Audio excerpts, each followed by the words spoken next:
An October afternoon, somewhere in the Nebraska grasslands. The wind rolls across yellow hills stretching all the way to the horizon. The lens drifts over an open pasture, then settles on the gray tin roof of a livestock auction barn at the edge of a small town called Cedar Ridge. Inside, the smell of damp sawdust mixes with bitter coffee. The auctioneer taps his microphone twice. Lot 73. A small black calf stands alone in the center of the sawdust ring, head lowered, ignored by every eye on the bleachers. $35. The silence stretches too long. One hand lifts from the third row. Clothes on the face of a woman in her early 50s. Eyes still as a winter pond. No hesitation, no explanation. In the front row, a man in a pearl snap shirt turns his head. Half a smile, only the left side. Someone has just bought the one thing the entire room already decided was worthless. None of them know yet. 10 years from now, that same calf will make them look again. The auction barn outside Cedar Ridge smelled the way it always smelled on a Saturday. In October, damp sawdust diesel from the loading chutes, coffee gone bitter in styrofoam cups. Marguerite Hollister sat on the third row of the wooden bleachers with her sale catalog folded across one knee, her pencil moving in short, quiet strokes. She had circled 7 lots that morning. She had crossed out 4 by noon. The 5th had gone for more than she was willing to pay. The 6th had gone lame, walking into the ring. The 7th she was still watching for. The bleachers filled and emptied through the afternoon in a slow tidal pattern she had known since she was a girl. Ranchers leaned against the pipe rails with their hands folded behind their backs. Buyers from the commercial feedlots stood along the back wall with their bidder cards tucked into shirt pockets. Children ran the back aisle with paper cups of soda. Somewhere behind the office window, a phone rang without being answered. The auctioneer worked through the numbered lots at his usual clip voice, sliding into the practiced rhythm that turned English into music. Marguerite watched the cattle come through the ring with the calm attention her grandfather had taught her to keep. Feet first, then shoulders, then eyes. Movement told you more in 10 seconds than a sales sheet told you in 10 paragraphs. Lot 73 came out of the back chute the way a mistake enters a room. He was small, not just younger looking. Small. His hip bones showed a little too clearly under the mud-stained black hide. His coat had that dusty flat sheen that came from a hard weaning done a week or two too early. He walked into the ring without pulling against the handler, without balking, without tossing his head. He simply stepped into the center of the sawdust circle, lowered his nose a quarter inch, then waited. The auctioneer tapped his microphone with 2 fingers, a habit he used when a lot was going to be trouble. Lot 73. Angus bull calf. Who'll start me at 100? The silence that followed had a shape to it. Marguerite had heard that shape before. It was the silence of a room deciding all at once without a word spoken that something in front of them was not worth their attention. The auctioneer waited a beat too long, then dropped his opening. Give me 75. 75 to open. Nothing. 50. $50, gentlemen, on a healthy Angus calf. A commercial buyer along the back wall lifted a hand to scratch his ear, then let it fall. The auctioneer's eyes tracked the motion, hoped for the motion, moved on when the motion didn't come. 2 ranchers near the front bent their heads together and murmured something that ended in a short laugh. The little calf blinked at the overhead lights and stood perfectly still. Anybody. 35 to open. $35. Marguerite raised one finger off the rim of her catalog. The auctioneer's eyes found her almost before her hand was fully up. His shoulders came down half an inch, the relief of a man who had been about to no-sale a lot on his own floor. 35 I have. 35 do I hear. 40 anywhere. The silence answered again. Sold. $35. Buyer 309. The gavel struck the wooden rail with the flat wooden crack Marguerite had grown up hearing in her sleep. From the front row, a man in a starched pearl snap shirt turned around on his bench and looked straight up the bleachers at her. Dalton Harker had a way of smiling that used only the left side of his mouth, as if the right side were being saved for something more expensive. Marguerite, his voice pitched loud enough to carry 3 rows in every direction. You just bought yourself a pet. A few of the men around him laughed. Not cruelly, just the way a group of ranchers laughs at anything a neighbor says with confidence. Marguerite closed her catalog and slid the pencil into her shirt pocket. Her face didn't change. Maybe her tone even unhurried. Or maybe not. Dalton's smile widened to include the right side of his mouth. He tipped an imaginary hat and turned back toward the ring. The little black calf was already being walked out through the far gate. He didn't fight the lead rope. He didn't look back. Marguerite watched the door swing shut behind him. Then she stood, gathered her jacket off the bench, and made her way down the wooden steps to the office window to settle her ticket. The clerk slid the receipt across the counter. $35 plus a $2 yardage fee. Marguerite counted the bills out of a leather wallet worn shiny along the fold. She folded the receipt into thirds and slipped it into the same shirt pocket that held her pencil. On her way out, she passed Dalton at the coffee urn. He didn't say anything this time. He only lifted his cup a half-inch in her direction, a private toast to a decision he had already decided was foolish. The drive back to the Hollister place ran 22 miles east along a two-lane road that followed the shallow curve of the Elkhorn River. The stock trailer rattled the way it always rattled over the second cattle guard. The little calf inside the trailer made no sound at all. Marguerite could see him in the side mirror when the road bent north, standing square in the center of the trailer. His head level, his weight settled evenly on all 4 feet. 22 miles was a long ride for a calf that had already been hauled twice in 1 week. Most of them paced, most of them called. This one stood. She turned in at the painted iron gate that read Hollister stamped into the crossbar in letters her grandfather had beaten flat on his own forge 60 years earlier. The gravel drive climbed a low rise, curved past the equipment shed, then leveled out along the north side of the main barn. 140 acres of rolling grass rolled out behind the buildings toward a line of cottonwoods that marked the creek. The pasture was already going gold at the edges. In 3 weeks it would be brown. In 8 weeks it would be under snow. Bennett Hollister was waiting at the barn with the small door propped open and a fresh flake of alfalfa broken out across the straw. He was a lean man with graying temples and the kind of steady hands you only got from 40 years of working with animals that outweighed you. He had lived on this place since he married Marguerite 29 years ago. He had learned early that questions asked at the wrong moment produce longer answers than questions asked at the right one.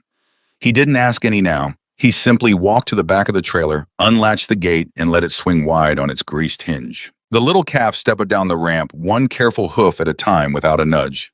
He walked past Bennett to the water bucket, took 3 long swallows, then stood looking at the flake of alfalfa as if trying to decide whether it was meant for him. Bennett studied the calf for a long moment before he spoke low and mild. "That's him." Marguerite pulled her gloves off finger by finger. "That's him. The $35 calf. The $35 calf." Bennett walked a slow half circle around the animal without touching him. He crouched once to look at the front feet, then again at the hocks.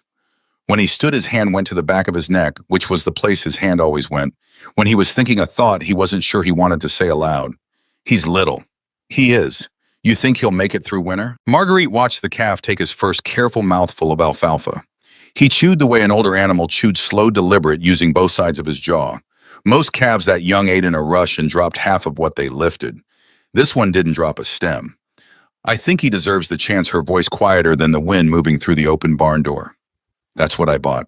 The chance." Bennett nodded once, which was his way of putting a subject away for later. He latched the trailer gate, hung the lead rope on the wooden peg by the tackroom door, and went back to the house to start supper. Marguerite stayed in the barn until the light through the west window went the color of weak coffee. She refilled the water bucket. She broke out a second flake of alfalfa. Then she leaned on the pipe rail of the small pen with her forearms crossed and watched the little calf settle himself into the fresh straw with a sigh that seemed too old for his body. She did not know yet what she had bought.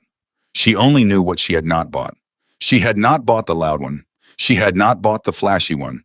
She had not bought the one every man in the barn had wanted. Her grandfather, Amos Beaumont, had told her once, a long autumn afternoon when she was 15 years old, that the ring only measured today's opinion. He had said it the way he said most things that mattered to him, quietly, without turning his head, watching a heifer walk out the far gate that no one else in the barn had watched at all. That memory came back to her now with the smell of the barn and the sound of the calf chewing. Amos had been 68 that afternoon. He had a hat brim stained dark along the sweatband and a sale catalog folded the same way she folded hers. The flashy young bull that day had gone for record money, and every man on the bleachers had stood up to applaud when the gavel came down. Amos had not raised his card once. He had bought the quiet heifer 3 lots later for less than half the price, and he had walked her home himself down a country road because the trailer was full. That heifer had produced 11 daughters over her life. 9 of them were still in the Hollister book when Amos died 4 years ago. Marguerite had underlined that line in his notebook the week of the funeral, and she had underlined it twice more since. She turned away from the pen when the barn had gone almost fully dark. On her way to the house, she stopped in the tack room, opened the small brass-cornered ledger she kept on the shelf above the door, and wrote in her neat school teacher's hand, Lot 73, Black Bull Calf, $35, Cedar Ridge, October 11th. Then on the line below it, she wrote one word, Ledger. Bennett looked up from the stove when she came in with her jacket over her arm. You already named him. I did. You always name them strange. Marguerite hung her jacket by the door and washed her hands at the kitchen sink. Her face in the small mirror above the faucet looked exactly as it had that morning. 52 years old, a fine sun-lined map at the corners of the eyes. Hair pinned back in a knot that had gone half silver over the last decade without her ever quite noticing when. He'll either cost me money, her tone dry, almost amused, drying her hands on the dish towel, or he'll balance the books. Bennett laughed under his breath. He didn't press the point. He knew that when Marguerite named an animal for a reason, the reason usually turned out to be worth listening to a year or two later. Dr. Prescott Hines came out to the Hollister place on a Tuesday morning, 3 days later, driving the same dented white pickup he had driven for the last 18 years. He had a beard gone entirely white and glasses that slid down the bridge of his nose whenever he leaned over an animal. He set his black bag on the tailgate, snapped on a pair of gloves, then walked into the small pen without any of the small talk that vets use with new clients. He and Marguerite had passed the small talk stage of their friendship in about 1994. He ran his hands along the calf's neck first, then his shoulder, then down each leg to the fetlock. He lifted each front foot one at a time, checking the sole and the wall with the tip of a hoof pick.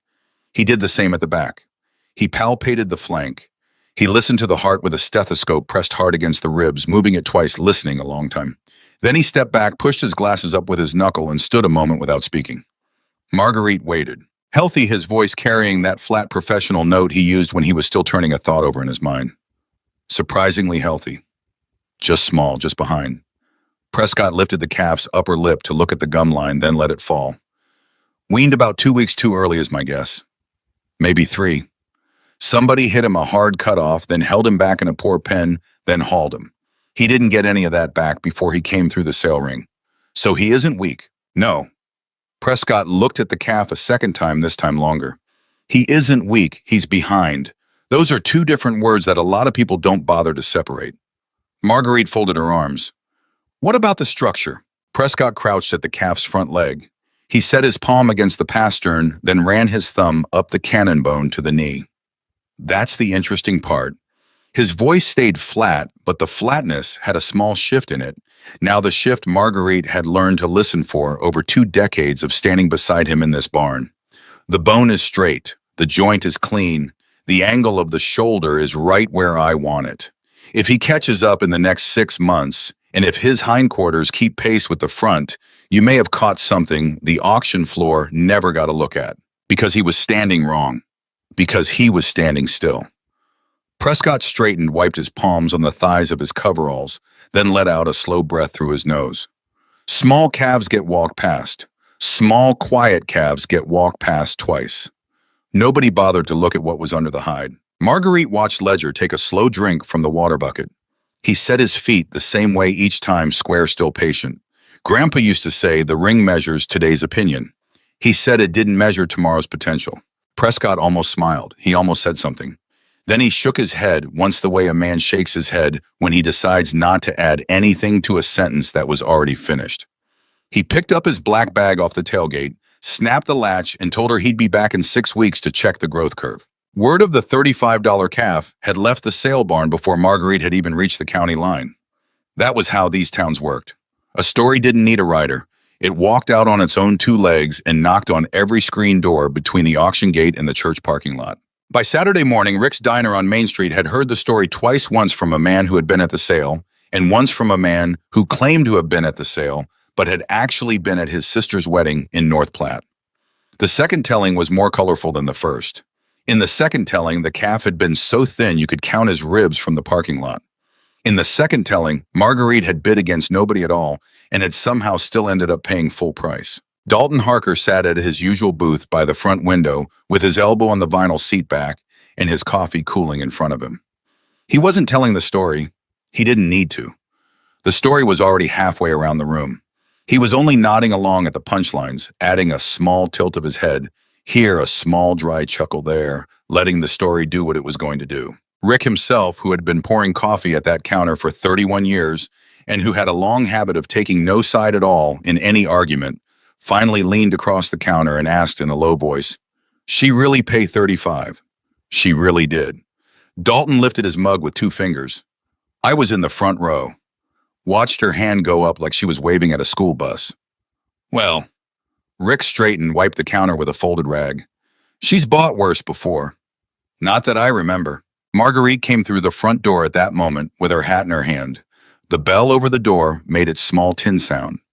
Every conversation in the diner did not stop exactly, but every conversation in the diner adjusted its volume by the same small measure at the same moment.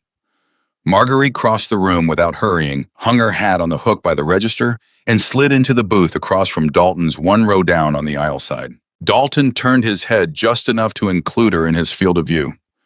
"Morning, Marguerite." "Dalton, how's that bargain bull of yours coming along?" Marguerite reached for the laminated menu she did not need. "Growing. Growing." Dalton let the words sit in the air for a beat, then let a small laugh out through his nose. "That's what I like to hear. A man pays record money for a herd sire, all he gets is a bull. Woman pays $35, she gets a growing situation. That's value, Marguerite. That is what I would call getting your money's worth." Two men at the counter grinned into their coffee cups. Marguerite set the menu down without opening it. Her voice stayed as level as the countertop. "Time will sort it out, Dalton." "It always does." Dalton lifted his mug an inch. "Time and I are old friends. I'll ask her what she thinks of your calf next spring." He turned back to his coffee. The conversations in the room went back up to their normal volume. Marguerite ordered eggs and dry toast, ate them, slowly paid, at the register, put on her hat and walked out. She did not look at Dalton on her way past his booth. Dalton did not look at her. Both of them understood, without either of them needing to say so, that the small exchange had been the first move in a long game, and that the long game had not yet been decided. What Marguerite did not hear that morning, because she had already put her hat on and was already halfway out the door, was the part of the conversation Dalton had with the two commercial buyers who slid into his booth after she was gone. She did not hear him lean forward across the table, drop his voice into the confidential register he used when he was doing what he called his real work, and tell the two men in a tone that was almost fond that Marguerite Hollister was a good woman, running a herd her grandfather had built 40 years ago, on ideas that used to be worth something, and that a smart buyer this year would probably want to leave the Hollister book off his shortlist. Nothing personal, just a matter of not chasing yesterday. She wouldn't be in business past next fall. Anything they took out of her book now they would have to feed all winter with nothing to sell it back to in the spring. The two buyers nodded. One of them scribbled a note on the corner of his placemat. The other one drained his coffee. Bennett Hollister heard about that booth conversation 4 days later on a Wednesday afternoon at the feed mill loading dock from a man named Kurt Winslow, who ran a small backgrounder operation south of town and who owed Bennett a favor from a broken axle 2 winters back. Kurt had been the third buyer at Dalton's booth that morning. He hadn't taken the placemat note. He had, however, listened. Bennett drove home with a pallet of range cubes in the bed and a knot in his jaw. He didn't tell Marguerite until after supper. He waited until she had cleared the plates, poured the coffee, and sat down at the kitchen table with her hands cupped around the mug. Then he told her what Kurt had told him in the same order Kurt had told it, without editorial. Marguerite listened without interrupting. When he was finished, she took a long, slow sip of her coffee. She set the mug down. She looked out the window over the sink at the yard light, throwing its cold blue circle on the gravel. How many buyers, he think? Kurt heard him work that same line on at least 2 others that week. Might be more. Might be a lot more. Dalton doesn't do anything half. Marguerite ran her thumb along the rim of the mug. Her face didn't move, but Bennett had known that face long enough to read the small shift under the surface the way a river reader reads a slick that means a rock. He's not just laughing at me, her tone flat, almost thoughtful, more observation than complaint. He's working. He's working. All right. She lifted the mug again. She drank. She set it back down. Then I'll work too. Bennett watched her for a long moment. He did not say what he was thinking. What he was thinking was that his wife had a way, when she got quiet like this, of turning into the kind of woman other people underestimated at some cost. He had watched her turn into that woman 4 or 5 times in the 29 years he had known her. He had never once in any of those instances been on the wrong side of it. It was a piece of luck he had always felt privately grateful for. Winter came early that year. The first hard freeze hit the second week of November and never really lifted. The pastures went brown, then went white, then went the flat, gray-white of long snow country. The Hollister place ran a small closed herd through the cold months, 38 head of registered Angus cows, a working bull kept in a separate pen, and now the little black calf in a corner stall of the main barn with an insulated water bucket and a heat lamp on a timer. Ledger came through the winter without dropping a pound. That in itself was the first surprise.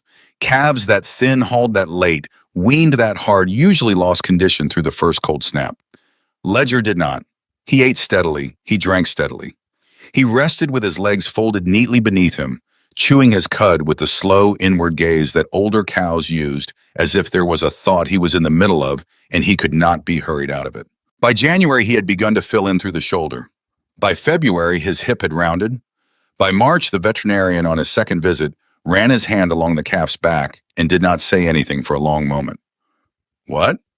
Marguerite watched him from the pen gate. Prescott straightened, pushed his glasses up. He's catching up. How far? Faster than I expected. He paused, then added in the flat professional tone he reserved for observations he did not want to overstate, a lot faster. By late spring, the snow was off the pastures, the grass had come up in the low places along the creek, and Ledger, at 10 months old, walked out of the barn onto green ground for the first time since the auction. He walked the way he had walked the day he stepped down the trailer ramp. Square, still, patient. He did not run. He did not buck. He lowered his nose to the new grass and began to eat as if he had been eating grass on this exact patch of ground his entire life. Bennett stood beside Marguerite at the pasture fence with his hands in his pockets. The sun was full on both their faces. Somewhere out beyond the cottonwoods, a red-winged blackbird was working the fence line. He walks like his grandmother, Bennett said low, almost to himself. Marguerite tilted her head. Whose grandmother? Yours. Bennett didn't look at her. He was watching the calf, the way Amos's cows used to walk when they came off the trailer at a show, like they'd already decided the show wasn't worth getting worked up about. Marguerite didn't answer. She only leaned her forearms on the top rail of the fence and watched the little bull work his way slowly across the new grass. Through the summer, she made a series of small, quiet decisions. She did not try to answer Dalton's whisper campaign directly. She did not send letters to the buyers he had reached. She did not go into Rick's diner and try to correct any story that had already been told. She had been raised by a man who had told her more than once that the way to answer a false story was not with a truer story. It was with a fact the false story could not survive. Facts had a way of walking around a room on their own two legs, same as stories did. You just had to give them time to lace their boots. She entered Ledger in September in the county young bull evaluation. Not the big one at the state fair, the small local one held at the same auction barn where she had bought him a year earlier. Only 6 counties sent bulls that year. 16 head total. The evaluation was not a beauty contest. It was a structural scoring done by 3 judges who traveled from the University Extension Office, who looked at feet, legs, shoulders, hip movement, disposition, and scrotal circumference, and who wrote a numbered score on a printed card at the end of the day. The scores were not published. They were mailed in plain white envelopes to the owner of record 2 weeks after the evaluation closed. Marguerite hauled Ledger to the barn herself in the same trailer she had brought him home in the year before. She unloaded him at the same chute. She walked him into the same holding pen. The auctioneer who had almost no-sold him a year earlier was in the office that morning, and when he came out with his clipboard and saw Marguerite standing at the pen with a lead rope over her shoulder, he stopped for a full second before he came over. Ms. Hollister. Hank. He looked at the calf in the pen. He looked at the calf again. Then he looked at Marguerite. His expression did a small, careful thing. That the one from last October. That's the one. Hank Merrick had been calling sales in this barn for 26 years.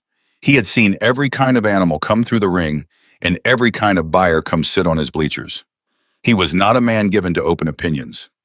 He gave Marguerite a small, dry nod, adjusted his clipboard under his arm, and went on into the barn to check the day's catalog. 10 minutes later, standing at the coffee urn, he told the evaluation coordinator in a lower voice than he usually used that the Hollister bull was the one Marguerite Hollister had bought last fall for $35, and that the coordinator might want to spend an extra minute on him when he came through the ring. The coordinator raised one eyebrow. The $35 calf. The $35 calf. Huh. The coordinator sipped his coffee. Well, we score them the same. I know you do. I'm just saying. I know. Hank looked out the office window toward the pen where Ledger stood square in the sawdust, his nose down his ears, calm, his shoulders level. I know you do. Dalton Harker was at the evaluation that morning, as Dalton was at every cattle event within 80 miles of his ranch. He stood at the fence in a clean brown jacket, one boot propped on the bottom rail, a paper cup of coffee balanced on the top rail beside his elbow. He watched Ledger walk into the ring. He watched Ledger stop when the handler stopped. He watched the three judges circle Ledger twice, then a third time. He watched the senior judge crouch beside Ledger's front leg, run his hand up the cannon bone the same way Prescott Hines had done in the barn the previous fall, then straighten and write for a long time on the clipboard without saying anything to the other two. Dalton's expression did not change. It rarely did in public. He lifted his coffee cup, took one slow sip, then set it back on the rail. When Ledger walked out of the ring, he did not turn his head to watch the calf go. He kept his eyes on the ring gate, waiting for the next entry, the way a man waits when he has just been shown something he did not intend to see and does not wish anyone else to notice that he saw it. The envelopes arrived at the Hollister place 2 weeks later. Marguerite came in from the barn to find the mail on the kitchen table where Bennett had stacked it. The one on top was a plain white number 10 envelope with the university extension address in the corner. She dried her hands on a dish towel before she opened it. She sat down at the kitchen table before she read it. The score sheet was one page. The numbered scores ran down the left margin. The comment box ran down the right. Ledger's numbered scores were the highest structural totals of any bull evaluated that day in any of the 6 counties. The comment box in the neat block hand of the senior judge contained 3 lines. Excellent feet. Outstanding movement. Recommended for long-term breeding based on structural longevity. Marguerite read the page twice. She folded the score sheet, slid it back into the envelope, and set the envelope down on the corner of the table with the tips of her fingers, gently the way a person sets down a plate she does not want to chip. She stood at the sink for a long moment with her hands braced flat on the counter, looking out the window at the pasture where Ledger was grazing a small dark shape against the grass, moving in the slow, even rhythm he had walked with since the day he came off the trailer. Bennett came in from the shop with grease on the back of one hand and stopped when he saw her face. Well, Marguerite didn't turn around. Her voice was even quiet, closer to the calm of a woman deciding a course than the joy of a woman receiving good news. He scored highest. Of the 16, of all 6 counties. Bennett let out a long, slow breath through his nose. He walked to the sink, washed his hands, then stood beside her at the window without touching her, looking at the same small dark shape on the grass. All right. His voice pitched almost as low as hers. What are you going to do? Marguerite watched Ledger take 3 slow steps forward, then lower his head to the grass. Her grandfather's underlined sentence sat in her mind the way it had sat there since the week of his funeral. 1 good calf proves nothing. 3 good calf crops prove a bloodline. She had 1 score sheet. She had 1 calf. She had 1 man in Cedar Ridge who was already telling every commercial buyer in 3 counties that she would not be in business past next fall. I'm going to breed him. Her voice steadied the decision already fully formed by the time she spoke it. 18 cows. My best 18. The ones I trust to tell the truth on him. Bennett nodded slowly. He kept looking out the window. That's a lot of faith to put on a $35 calf. It is. Marguerite dried her hands on the towel a second time, folded the towel, hung it back on the oven handle. She looked once more at Ledger on the grass. Then she looked back at the envelope on the table. And Dalton has spent all summer telling 6 counties I don't know what I'm doing. I'm going to let the calves answer him. He can argue with a story. He can't argue with a barn full of them. Outside the window, the wind moved through the grass in a long, slow ripple that traveled all the way to the cottonwood line. Ledger lifted his head once ears forward, watching something along the fence that no one else could see.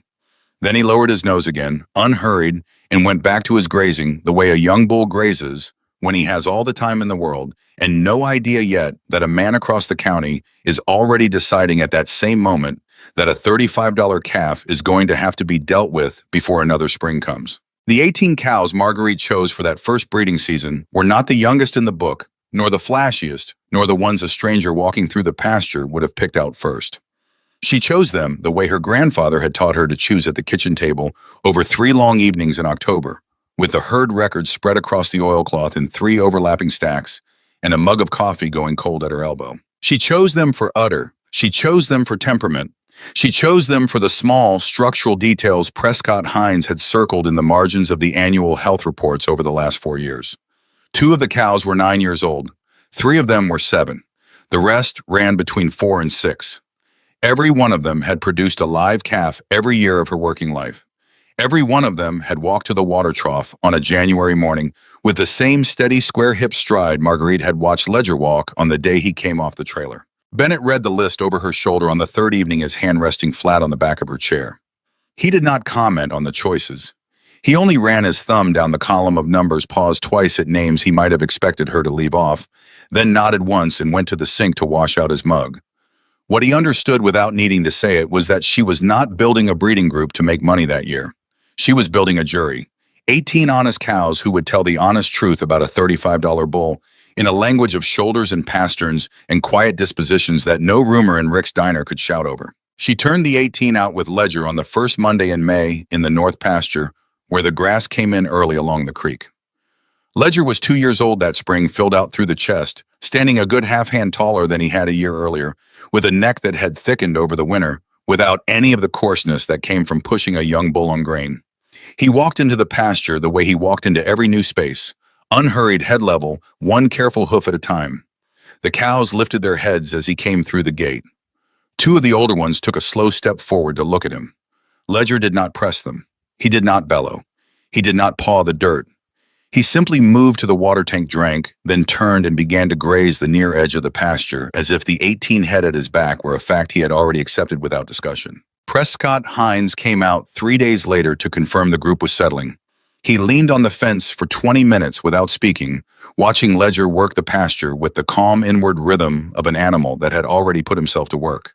When he finally straightened, he pushed his glasses up with the back of his wrist, then let his hand drop.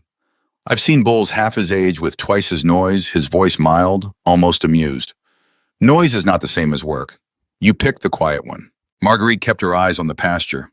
Grandpa used to say noise is what a bull uses when he has nothing else.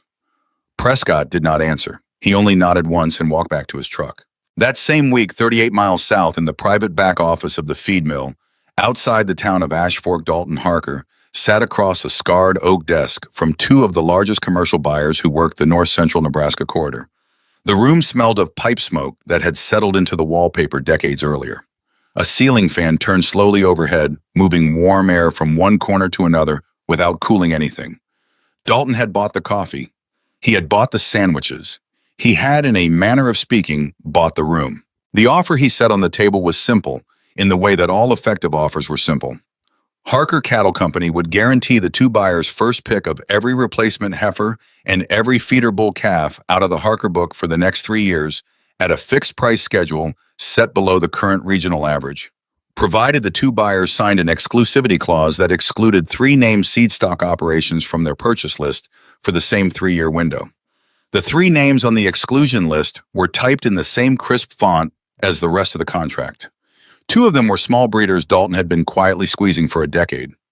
The 3rd name on the list was Hollister. The older of the 2 buyers, a heavy-shouldered man named Ross Kemp, who had been buying feeder cattle in that corridor for 29 years, read the contract twice. He set it back down on the desk. He looked at Dalton for a long moment without speaking.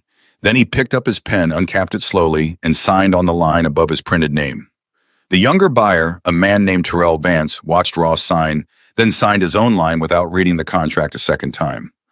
Dalton folded the 2 copies, slid one across to each man, then tucked his own copy into the inside pocket of his jacket. He did not smile as they left. He waited until the door had closed behind them. Then he leaned back in the wooden chair, folded his hands across his belt buckle, and looked out the small window at the loading dock beyond.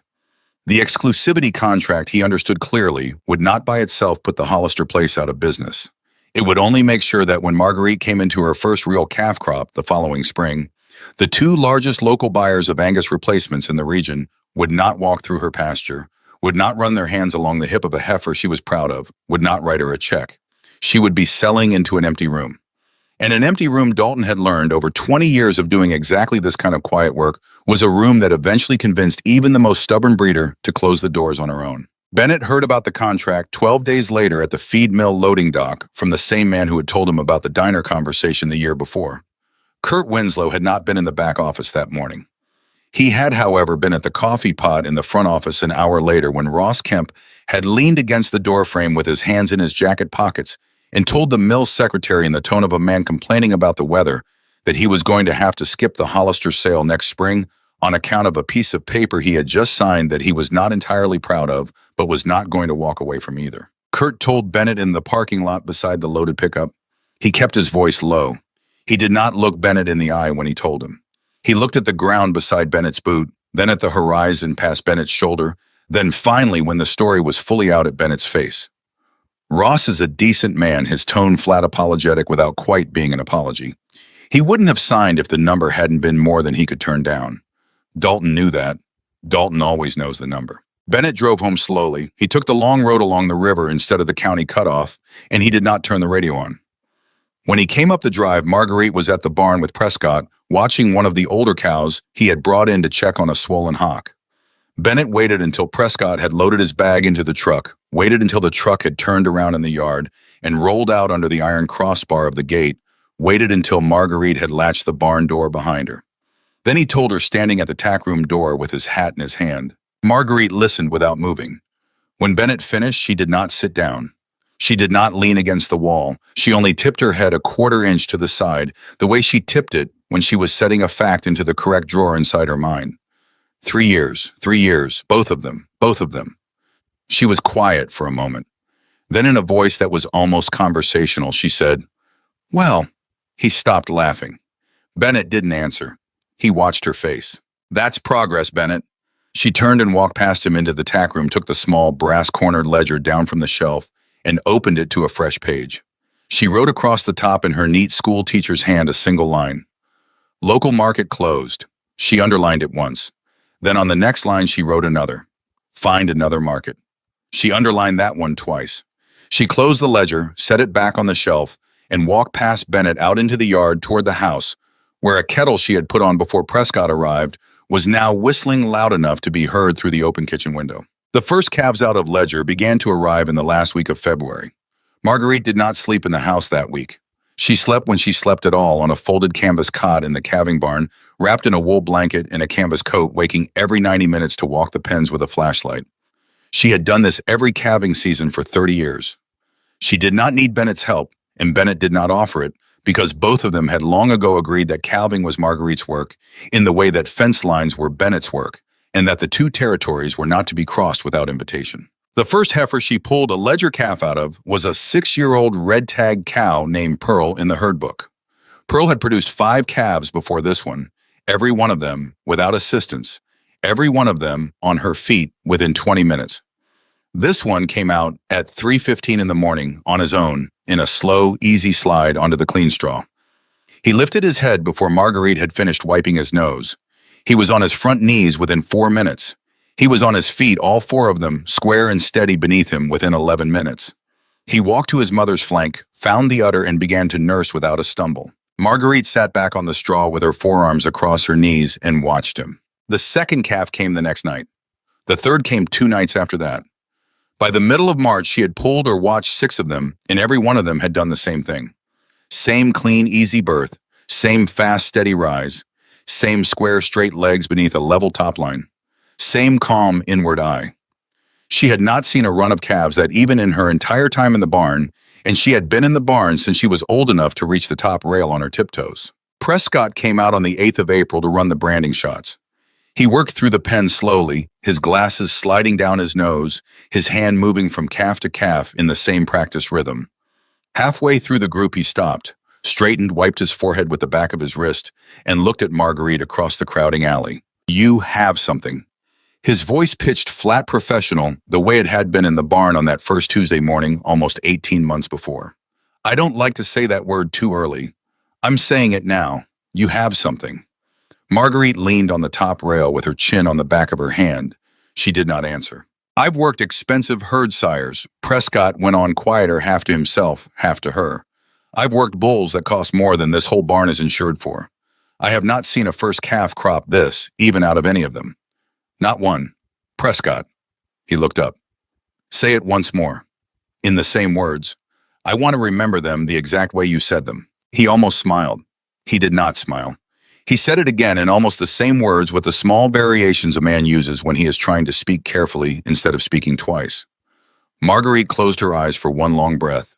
When she opened them, she was watching the calf nearest the fence, a small, square black bull calf whose ears had come forward at Prescott's voice listening. She did not say anything. There was nothing to say that would have added to what Prescott had already put on the record.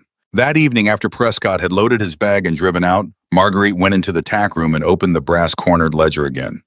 She wrote under the 2 underlined lines from the summer before a third line, "Calves confirm bull." She did not underline this one. She did not need to.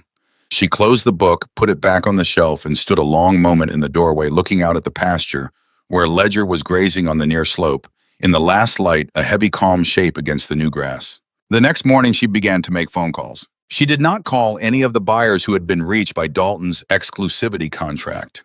She did not call Ross Kemp. She did not call Terrell Vance. She called instead a man in Broken Bow whose name her grandfather had kept in a small brown address book she still kept in the top drawer of the kitchen desk. She called a man in North Platte whose father had bought 2 Beaumont bulls in 1978. She called a small purebred breeder outside McCook whose grandmother had once traded a saddle horse to Amos Beaumont for a red heifer that had produced 12 daughters. Every call she made was polite. Every call was short. Every call ended the same way, with the man on the other end of the line agreeing to drive out to the Hollister place sometime in the next 4 weeks to walk through the calf crop with her. The man from Broken Bow came first. His name was Elgin Radecki. He was 71 years old, dressed in a canvas jacket that had seen more winters than most of the calves in the pen were going to see, and he drove a 1986 Chevrolet pickup with the driver's door held shut by a length of baling wire. He did not shake Marguerite's hand in the yard. He touched the brim of his hat once, nodded, then walked past her toward the pasture without waiting for an invitation. He walked through the calves for 1 hour and 11 minutes. Marguerite kept track only because she looked at her watch twice, and because the second time she looked at her watch, she realized she had not spoken since he had walked into the pasture. Elgin walked slowly. He crouched 3 times. He picked up one calf's front foot, examined the sole, set it down. He watched the group move from one end of the pasture to the other, when Ledger, who had been lying in the shade of the windbreak trees, stood up and walked calmly out into the sun. Every calf in the pasture, without any prompting, Marguerite could see move with him. Elgin watched that. He did not say anything about it. He only turned his head a 1/4 inch to follow the motion, then turned back to the calf he was examining. When he was finished, he walked back across the yard to his truck. He opened the driver's door with the baling wire. He set his hat on the passenger seat. Then he turned around, leaned his forearms on the top of the open door, and looked at Marguerite for the first time since he had touched the brim of his hat. "Ms. Hollister," his voice dry, unhurried, carrying the flat rasp of a lifetime of dust, "I would like to buy 6 heifer calves from this crop. I will pay a fair price. I will pay cash on delivery in November. I will not be haggling with you about the price because I already know what the price ought to be, and I already know you know it too. What I would like to know from you is whether you will sell them to me." Marguerite did not answer immediately. She let the sentence sit in the yard between them for a full breath, the way her grandfather had taught her to let an offer sit in a room. Not because there was any question in her mind about the answer, but because a man who made an offer that clean deserved to see her think about it. Then she said, "I will sell them to you, Mr. Radecki." Elgin. Elgin. He nodded once. He picked his hat back up off the passenger seat, set it on his head, tipped the brim toward her, then got in the truck and drove out under the iron crossbar of the gate. Marguerite stood in the yard until the dust from his tires had settled back to the gravel. Then she walked into the tack room, took down the ledger, and wrote across the top of a fresh page a single line in the same schoolteacher's hand. 6 heifers. November. Broken Bow. The man from North Platte came 10 days later. He bought 4. The small breeder from McCook came the following week with his grown son, and between them they wrote down the names of 3 heifers and 2 bull calves. By the last week of May, Marguerite had verbal commitments on 19 of the 23 heifer calves in the group at prices that were in every case above the regional average. Dalton had quoted in his exclusivity contract, and at handshake terms that did not require a single signature until the calves were on the trailer in November. She did not tell Bennett the running total until the last man had driven out of the yard. She told him that evening at the kitchen table in the same flat, quiet voice she had used the morning he had come home from the feed mill with the news about Ross Kemp. Bennett listened without interrupting. When she finished, he put his coffee cup down on the oilcloth and let out a long breath through his nose. "Marguerite," his voice pitched low, half wonder, half something closer to relief. You went and built yourself a whole new market. Know her tone even unhurried, watching a moth beat itself against the porch light through the kitchen window. I went and remembered a market Grandpa built 40 years ago. It was still there. Nobody was using it. I just walked back in. The second calf crop came the following spring. It was even better than the first. Prescott ran his eye over the group in the branding pen, then stood a long moment at the top rail and did not say anything at all. What he did not need to say, Marguerite already knew. The pattern was holding. The pattern was holding hard. The trouble arrived in the last week of June on a Wednesday in the form of a cow going off her feed in the north pasture. She was one of the older cows in the breeding group, a 9-year-old named Willow. Marguerite noticed at the evening check that Willow was standing away from the water tank with her head low and her ears at a slightly odd angle. She walked out to her, ran a hand along her neck, then along her flank. Willow did not move away. Willow did not lean into the hand either. She simply stood as if she had forgotten what she had been standing there to do. Marguerite walked to the water tank. She did not know in the first instant what she was walking toward the water tank to look at. She only knew in the way a woman knows when a room she has walked into 1,000 times is arranged wrong, that something at the water tank was not right. She reached the tank. She looked down into the water. She saw in the last slant of the evening light a faint iridescent film on the surface, at the far end no wider across than the palm of her hand, with the slow uneven edge of an oily substance that had been poured in from above and had not yet fully dispersed. Her stomach turned over once. She did not touch the water. She walked back across the pasture at a steady pace that did not become a run only because she made a deliberate decision that it would not become a run. She went to the house called Prescott, then walked to the barn to get Bennett. Prescott arrived in 40 minutes with his kit and a 5-gallon plastic jug. He drew a sample from the tank. He drove it into town to the co-op that ran a small ag lab in the back for hire. He came back 4 hours later near midnight with a printed sheet folded in half in his shirt pocket. The sheet showed traces of a common agricultural insecticide at a concentration low enough that a healthy cow drinking a normal amount over a normal day would show only mild digestive symptoms, but high enough that a bull drinking heavily on a hot afternoon during peak breeding activity would run a fever, go off his feed, and over several days stop covering cows. Marguerite sat at the kitchen table with the sheet flat in front of her. Bennett stood at the sink with his hands braced on the counter. Prescott sat in the chair across from Marguerite with his hat on his knee and his glasses folded in his shirt pocket. Nobody spoke for a full minute. Bennett broke the silence. His voice was tight-low, the voice of a man who was holding something considerably larger than the words he was letting out. Fence line. Bennett. Fence line. Prescott. I walked that fence 4 days ago. I want you to come with me at first light, and I want you to walk it with me. I'll be here at 5. Marguerite lifted her eyes off the sheet. Her face had gone very still, but the stillness was not the calm stillness Bennett had learned to read as thinking. It was a different stillness. It was the stillness of a woman deciding at the same moment 2 things at once, deciding what she was going to do and deciding what she was not going to do. Prescott. Yes. Ledger. I'll be in the pen with him in 10 minutes. I brought fluids. I brought the fever kit. I'll stay the night if I need to. He's already off, isn't he? Since this afternoon. Prescott stood. He picked up his hat. He walked out toward the barn without saying anything else. Bennett looked across the kitchen at Marguerite. His voice when he found it was the voice of a man whose anger had settled into something colder and older than anger. Dalton. Marguerite folded the co-op sheet in half. She folded it in half again. She set it on the corner of the table beside the salt shaker. We have no evidence, her tone level careful. The tone of a woman who had already decided that anger would be a luxury she could not afford yet. We have oil on a water tank and a chemical trace in a lab report. We have no man on a fence line. We have no witness. If we walk into the sheriff's office in the morning with what we have, we will be the story in Rick's diner by lunchtime. And Dalton will be the man laughing at us in the front booth. Then what? Then we save Ledger. Then we watch the fence. Then we build the case in silence. Bennett did not answer immediately. When he did, it was one short word delivered flat. Fine. The next 12 nights nearly broke both of them. Prescott moved into the small guest room off the kitchen with a duffel bag and a shaving kit. Marguerite slept when she slept on the folded canvas cot in the corner of Ledger's pen, the same cot she had used in the calving barn in February, wrapped in the same wool blanket. Ledger's fever climbed on the 2nd day. It held on the 3rd. It broke in a slow, uneven descent on the 4th. He would not eat on the 5th. He drank on the 6th from a fresh, clean bucket Marguerite refilled from the house tap every 3 hours. On the 7th, he stood up on his own for the first time in 96 hours. On the 8th, he took 3 slow steps to the far corner of the pen. On the 9th, he ate. On the 10th day, Marguerite walked out of the barn.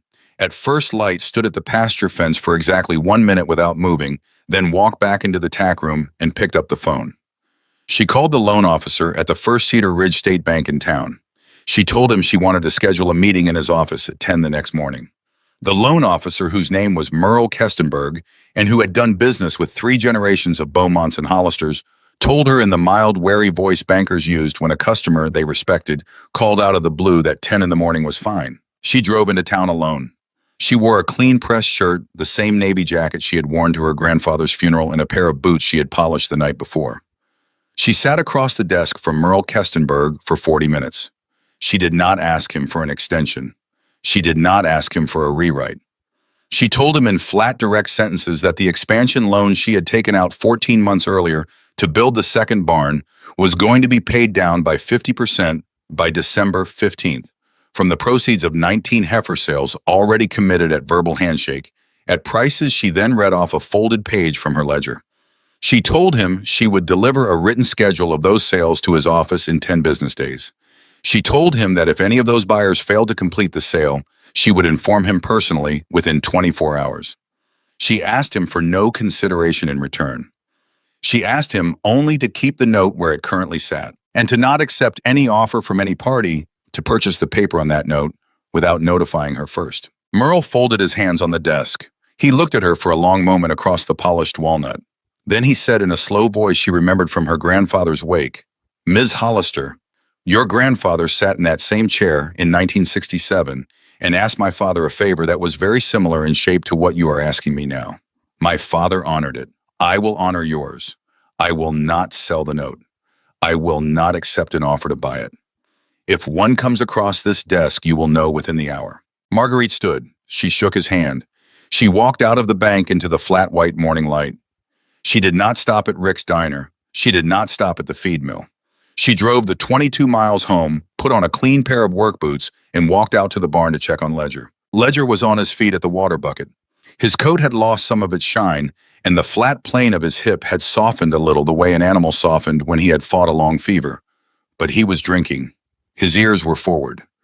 When Marguerite reached the pen, he lifted his head from the bucket water dripping off his muzzle and looked at her with the same calm inward eye he had lifted toward her the day he came off the trailer as a $35 calf. Marguerite leaned her forearms on the top rail and let out a breath she had been holding in one form or another for 12 days. Elgin Radecki drove out from Broken Bow on the second Tuesday of November with a 1986 Chevrolet pulling a stock trailer that was, if anything, in worse repair than the truck. He looked over the 6 heifers Marguerite had penned for him in the loading alley. He did not haggle. He counted out $6,300 in cash in the tack room in stacks of hundreds bound with paper bands from the Broken Bow State Bank. He signed the bill of sale in his own careful hand. Then he loaded the heifers, tipped his hat once at Marguerite, and drove out under the iron crossbar with the same slow, deliberate speed with which he had first driven in. The other buyers came over the following 3 weeks. Every one of them paid in full. Every one of them left with the cattle they had committed to. By December 10, Marguerite carried a manila envelope of receipts into Merle Kestenberg's office in town. Merle counted the receipts, once looked up over the top of his glasses, and only nodded. 2 days later, she deposited a check that reduced the note balance by exactly 52%. She drove home from the bank that afternoon in a slow, steady rain that had begun to freeze at the edges of the road. Bennett was at the front porch when she pulled up, waiting under the eave with a mug of coffee in each hand. She took the second mug from him, stood beside him at the porch rail without speaking, and looked out across the yard at the barn where Ledger, now 3 years old, heavier through the chest than he had been the summer before, stood in the near paddock with his head over the top rail, watching the two of them with the same steady inward gaze he had watched her with from the trailer ramp 2 years earlier. Marguerite lifted her mug an inch. Her voice when she spoke was almost a whisper, meant for herself and for Bennett and for no one else. Grandpa was right about one thing. She took a slow sip. She lowered the mug. You don't answer a false story with a truer story. You answer it with a truck full of receipts and a bull who is still standing. Bennett did not say anything. He only rested his shoulder against hers for a moment, then straightened and looked out at the paddock. The rain had thickened. The freezing edges at the shoulder of the road were beginning to shine. In the last week of December, Marguerite sat at the kitchen table with an envelope from the State Cattlemen's Association open in front of her.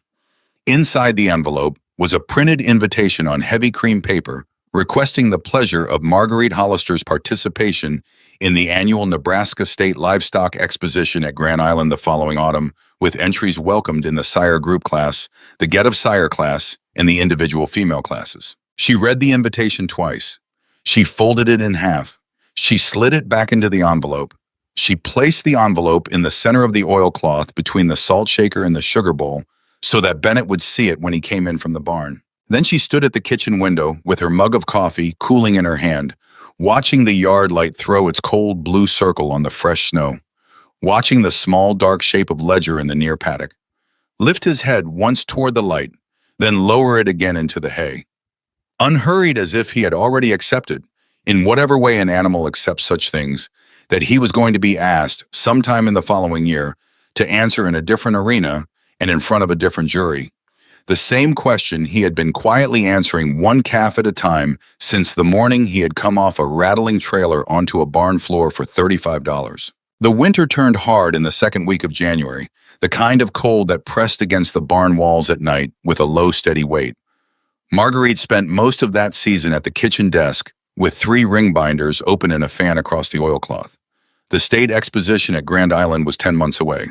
She did not intend to walk into that arena carrying anything less than a complete file, and she did not intend to leave any small procedural gap that a man like Dalton Harker could later use to file an objection. She pulled every registration paper on every animal she meant to enter. She checked each transfer date against the association's master register in a printed booklet Prescott had brought her from the extension office. She verified the birth date of each heifer against the calving journal she had kept in her own hand. She matched the tattoo in each right ear in the barn with the number on each paper in the binder. Where a paper had a smudge, she requested a fresh duplicate from the association office in Lincoln. Where a signature had gone faded from a decade of file storage, she filed a formal reissue request. By the end of March, she had 4 complete duplicate sets of registration paperwork on every animal she planned to haul, filed in labeled expandable folders in a locking file cabinet in the tack room. She kept a 5th set in the glove box of the truck. She kept a 6th in the safe deposit box at the First Cedar Ridge State Bank. Bennett came in one evening to find her at the kitchen table with a magnifying glass in one hand and a birthday confirmation from the extension office in the other. He set his coffee down beside her elbow. His voice was mild curious, half amused.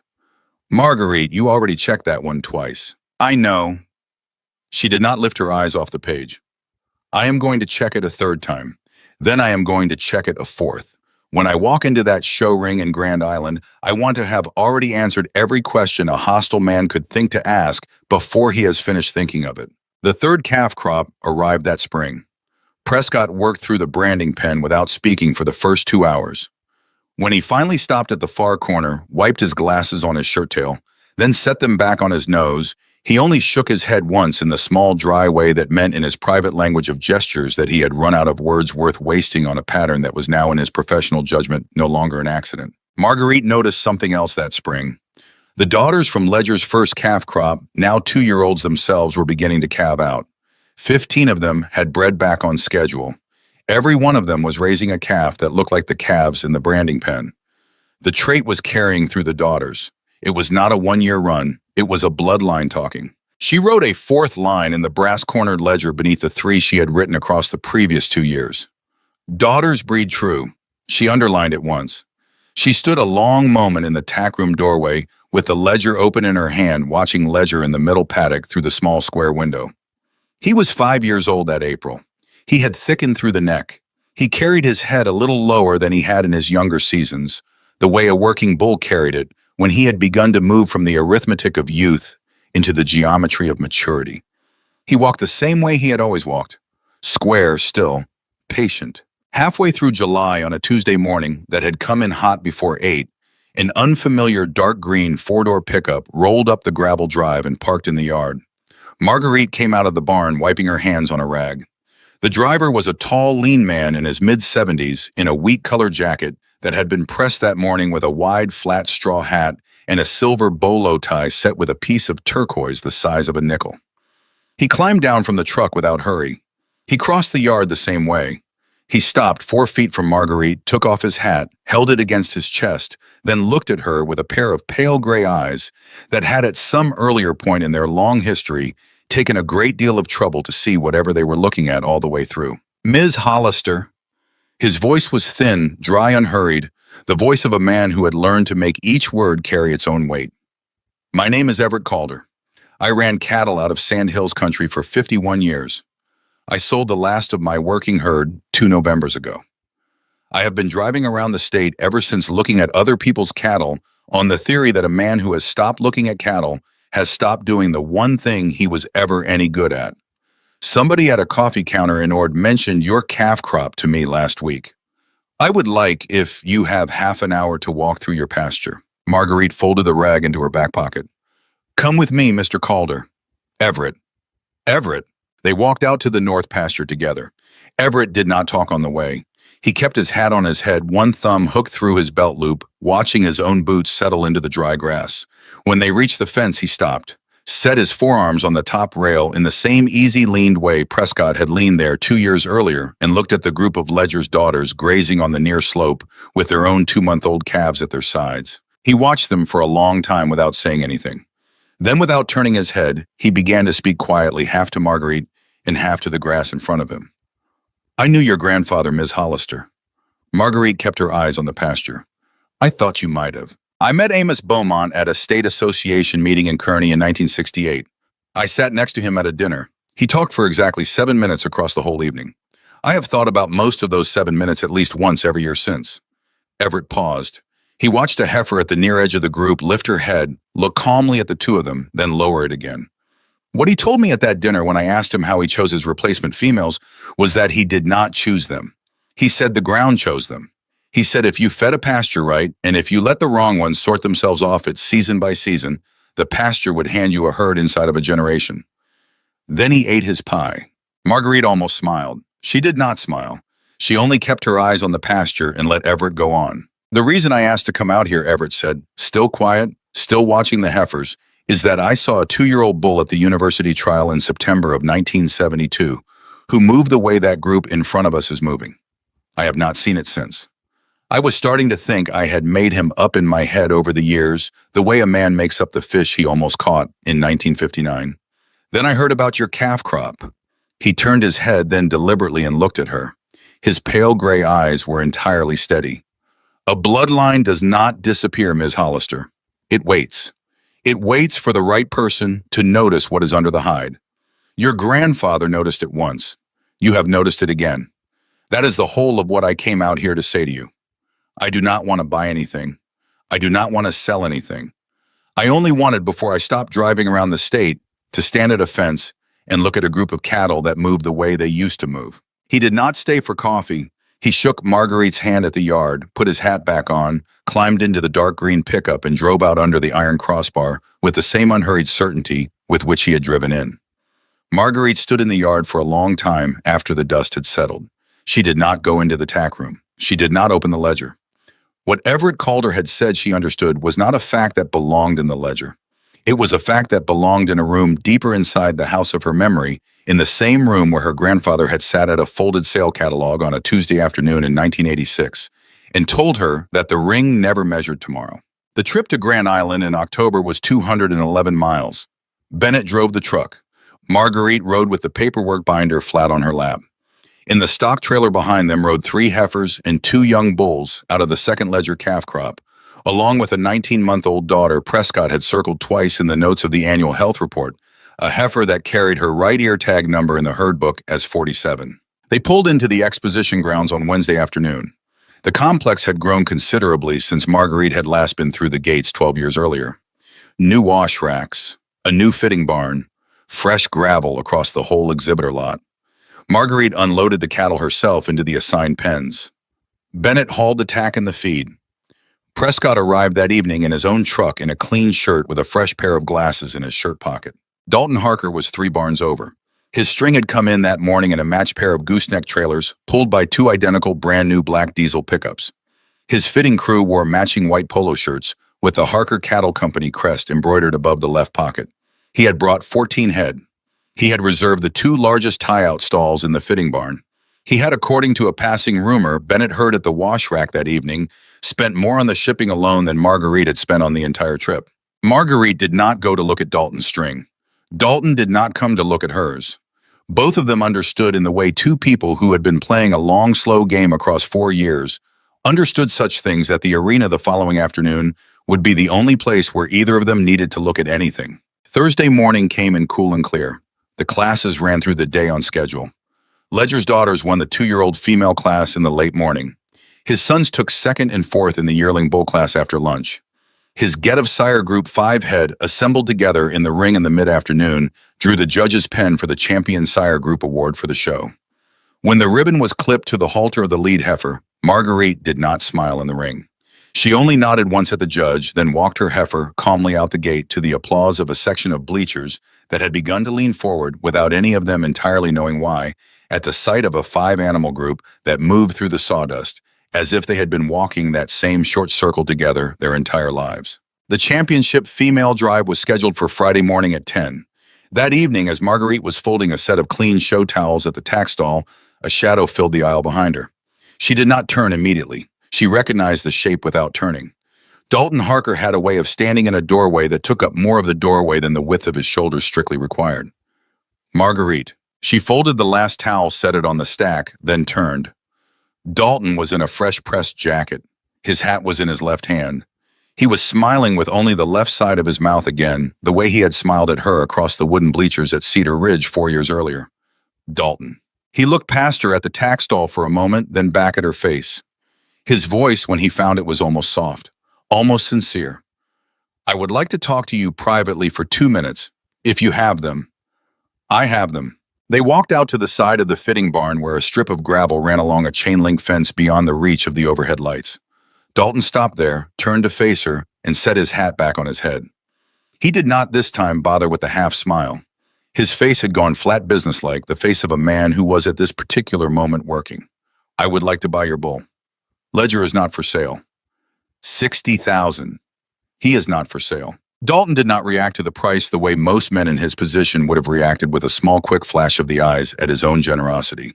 He only nodded once, as if he had already known the answer and had been going through the motion of asking the question only to close a possibility on his own private list before he moved to the next possibility. All right, his voice pitched lower now, the private register.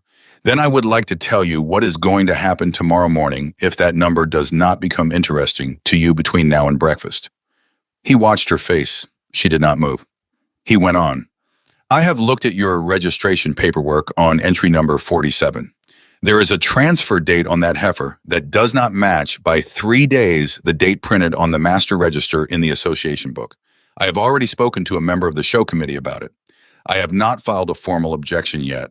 I could still choose not to. If a formal objection is filed at 8 in the morning, entry 47 will be pulled from the drive at 9:45. That is the process. I am telling you this as a courtesy. Marguerite watched him for a full breath before she answered. When she did, her voice was even almost mild, the tone of a woman explaining the weather to a man who had not looked out the window. Dalton. She held one hand out to her side, the palm turned slightly up. In the top left drawer of my file cabinet in the tack stall behind you, there is a green expandable folder.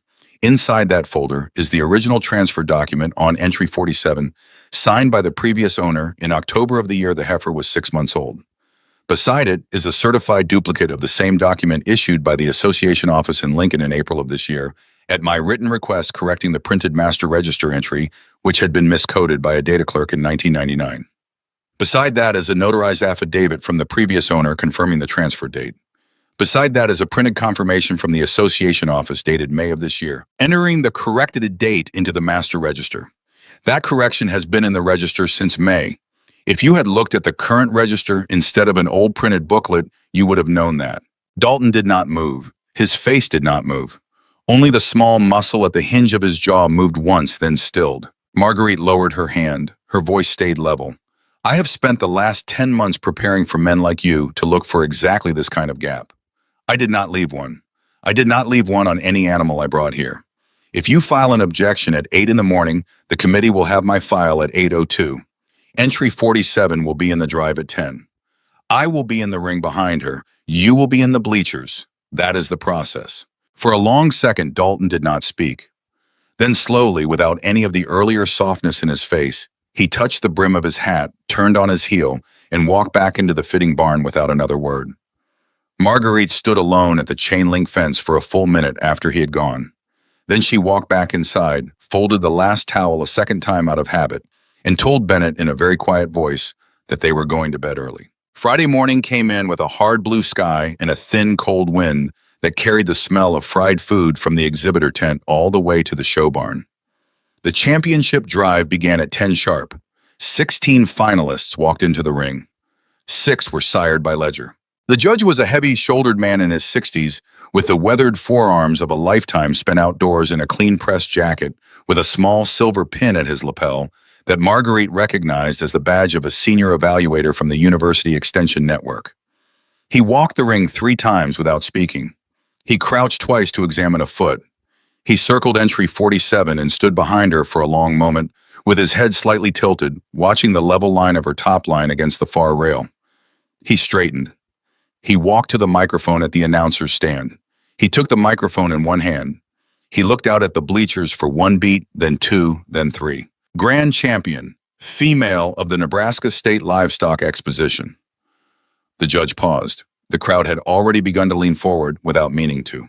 Entry number 47. Marguerite closed her eyes for 1 full second. When she opened them, she was already walking her heifer forward into the center of the ring, the small red and white championship rosette clipped to the halter at the throat latch. Bennett was on his feet in the 3rd row of the bleachers. Prescott was on his feet in the 2nd. Somewhere behind them in the 5th row on the aisle, Everett Calder in his wheat-colored jacket had removed his flat straw hat and was holding it against his chest with both hands in the way a man held his hat when he wanted a small private moment inside a large public one. Marguerite led entry 47 around the ring once. She stopped at the center of the sawdust. She lifted her eyes past the ropes for 1 brief moment and looked at the bleachers. Dalton Harker was in the 4th row on the far side. His face had gone entirely still. His hands were folded in his lap. He was watching her without any expression she could read in the way a man watched a thing he had at one point understood himself to be able to prevent. The senior judge came across the ring toward her with his hand out. When he shook her hand, he leaned in slightly and spoke close to her ear in a voice pitched low enough that only she would hear it. Ms. Hollister, this heifer is going to be productive 12 years from now. Where did you get her sire from? County auction. He almost laughed. He did not laugh. He only shook his head once, the way Prescott had shaken his head at the branding pen the spring before, then straightened, tipped his hat toward her, and walked out of the ring. 3 years passed. They passed the way years passed on a place like the Hollister farm, in a slow, steady turning of seasons, one calving barn to the next one, hay ground to the next one, hard freeze to the next thaw. Ledger settled through those years into the calm middle age of a working sire whose reputation had begun to walk into buildings ahead of him. His daughters bred true. His sons went out into other men's pastures. His granddaughters began to arrive in the calving barn in the 2nd of those 3 winters, and by the 3rd they were walking the alleys of the Hollister barn with the same square, patient stride he had walked down the trailer ramp on a Saturday afternoon in October. In the meantime, the market Dalton had built with his exclusivity contract began quietly to unwind. Ross Kemp did not renew when the contract came up for review at the end of its 3rd year. Terrell Vance let his lapse a full year earlier in a letter he sent to the Harker office without a follow-up telephone call. Both of them that following spring drove out to the Hollister place independently and walked through the calf crop the way Elgin Radecki had walked through it 4 years earlier. Both of them, before they left, wrote their names in Marguerite's ledger against a list of heifers they wanted delivered in November. Marguerite shook their hands at the yard. She did not either time mention the contract. The next autumn, a granddaughter of Ledger, out of the same 47 who had walked the championship drive at Grand Island, entered the state exposition ring in her own class in her own year, under the name of a different ranch that had bought her mother 2 seasons earlier. She won the 2-year-old female class. She was named Grand Champion Female of the Exposition. She was at that moment the 8th female in the Ledger line to have taken a championship rosette in a major show in the region, according to a small tally in Agricultural Weekly out of Lincoln, had begun to keep in a sidebar of its monthly seed stock column. The reporter who wrote the sidebar called Marguerite that week for a comment. She gave him 3 sentences over the telephone in the same flat, quiet voice she used at the kitchen table and hung up before he could ask a 4th question. The reporter's article ran on a Thursday. It carried a small photograph of Marguerite at the pasture fence with Ledger in the near paddock behind her, and a caption that read, only in small italic type, the $35 bull at 10 years old on the Hollister Place outside Cedar Ridge. The column did not mention Dalton Harker. It did not need to. The men who read that column already knew. The following Sunday afternoon, the last real warm afternoon of that autumn, a familiar dented pickup came slowly up the gravel drive at the Hollister Place. It was not one of Dalton's matched black diesels. Those had been sold 2 winters earlier, along with the top half of his herd, in a dispersion sale that had drawn a smaller crowd than anyone had expected. This truck was older. Its bed was empty. The paint on its passenger door had faded to the flat pink orange of a decade of Nebraska sun. Marguerite was at the pasture fence when the truck pulled in. Ledger was in the near paddock beneath the big cottonwood at the west corner, his head low over a scatter of hay, his muzzle gone silver in the last 2 seasons. He was 10 years old that autumn. His frame had not softened. Only his coat had lightened along the jaw, along the underline in the way an animal lightened when he had come into the long, even part of his life. Dalton Harker climbed down from the pickup without hurry. He did not have a jacket on. His hat was in his left hand at his hip. He crossed the yard the way a man crossed a yard he had never expected to cross again. He stopped 4 feet from the fence on Marguerite's left without asking whether it was all right that he had stopped there. Marguerite did not turn her head. For a long moment, neither of them spoke. The wind moved through the tops of the cottonwoods at the creek line. Somewhere along the west fence, a meadowlark called twice, then went quiet. Ledger, under the big cottonwood, lifted his head, once looked calmly across the paddock at the 2 of them, then lowered his nose again into the hay. Dalton spoke first. His voice was not the voice from the front row of the auction barn 4 years earlier. It was not the voice from the strip of gravel beside the fitting barn at Grand Island. It was a lower voice, older, sounding the voice of a man who had been thinking for a long time about how to say a short sentence. I laughed when you paid $35. Marguerite watched Ledger under the cottonwood. Her voice when she answered was even unhurried, the tone of a woman confirming a fact both of them already knew. I know you did. I told 2 counties you would not be in business past that next fall. I know you did. I signed a piece of paper in the back office at the feed mill in Ash Fork. I know about that piece of paper, Dalton. He did not seem surprised. He only nodded once slowly. He looked out at the paddock. His eyes settled on Ledger, on the big cottonwood on the small silver plane along Ledger's jaw. He did not say anything for a long time. When he did, the sentence came out of him almost against his will, the way a sentence came out of a man who had been carrying it for years and had run out of pockets to put it in. I did not look close enough. Marguerite turned her head then for the first time and looked at him. His face was not the smiling face from the front row of the auction barn. It was a longer face than that, a face that had lost weight along the jaw over the last 2 seasons, a face that had somewhere in the middle of the previous winter stopped waiting for something Marguerite did not entirely understand and did not particularly want to. She held his eyes for a long, steady moment. Then she looked back at the paddock. My grandfather told me something at the sale barn in Cedar Ridge when I was 15 years old, Dalton. He told me the sale ring only measures today's opinion. He told me it does not measure tomorrow's potential. I have thought about that sentence more times over the last 10 years than I have thought about most other sentences in my life. It has turned out to be true more often than I expected it to. Dalton did not answer. He only kept his eyes on Ledger under the big cottonwood. Marguerite went on quietly without any heat in her voice because there was no longer any heat in the subject worth spending on it. You wanted to buy him for $60,000 in a strip of gravel at Grand Island. 4 years before that, you told a room full of men he was worth 35.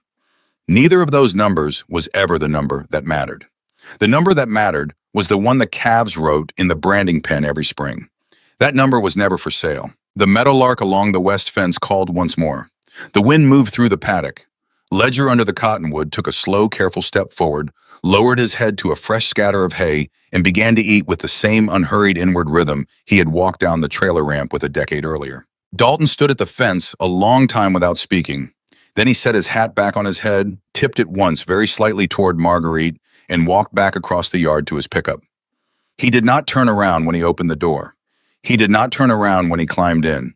He turned the truck once in the yard, rolled slowly under the iron crossbar of the gate, and disappeared down the county road in a small brown lift of late autumn dust. Marguerite stayed at the fence a long time after the dust had settled. Bennett came out of the house at some point and stood beside her without saying anything.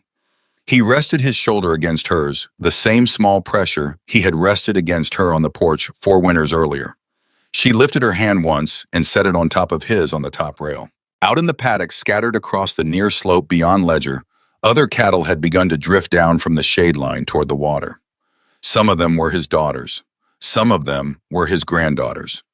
One of them, a small, square black yearling heifer at the near edge of the group, was one of his great-granddaughters born late in the previous calving season out of the 47 line, carrying her right ear tag number in a herd book that Marguerite kept in a locked drawer in the tack room and updated every Sunday night in the same school teacher's hand she had used to write the very first line 10 years earlier on the evening she had come home from the auction barn with a $35 calf standing square in a rattling trailer. The wind died a little as the sun began to lower. The shadow of the big cottonwoods stretched out across the paddock in a long, slow lean toward the fence. Ledger lifted his head one more time, looked across the paddock at Marguerite and Bennett at the rail, then turned unhurried and walked back toward the small group of his daughters gathering at the water tank in the last warm light of the afternoon. Marguerite watched him go. She did not say anything else. There was nothing else that needed saying. What her grandfather had told her at 15 and what she had told Dalton at the fence, and what Ledger had spent 10 quiet years riding into a barnful of calves who moved the way their sire had moved from the very first day, were all in the end the same short sentence told 3 different times to 3 different listeners by 3 different voices at 3 different fences in the same rolling piece of Nebraska country. Bennett squeezed her hand once on the rail, then let go and went back into the house. Marguerite stayed at the fence until the sun had touched the tops of the cottonwoods at the creek, until Ledger had settled beside the water tank with his front knees folded under him and his cud beginning its slow evening work, until the shadow of the barn had reached all the way across the yard to the gate. Then she turned, walked to the tack room, took down the brass-cornered ledger from its shelf above the door, opened it to the page she had written on the very first evening, 10 years earlier, and drew in the same neat schoolteacher's hand one clean single line under the 4 lines she had written across a decade of quiet Sunday nights. She did not write anything else. She closed the ledger, she put it back on the shelf, she turned off the tack room light, she walked out into the yard and up to the house where the porch light Bennett had turned on, through its steady yellow circle across the gravel, and where the coffee on the stove had just begun to whistle in the low, even voice of a kitchen at the end of a long, good day.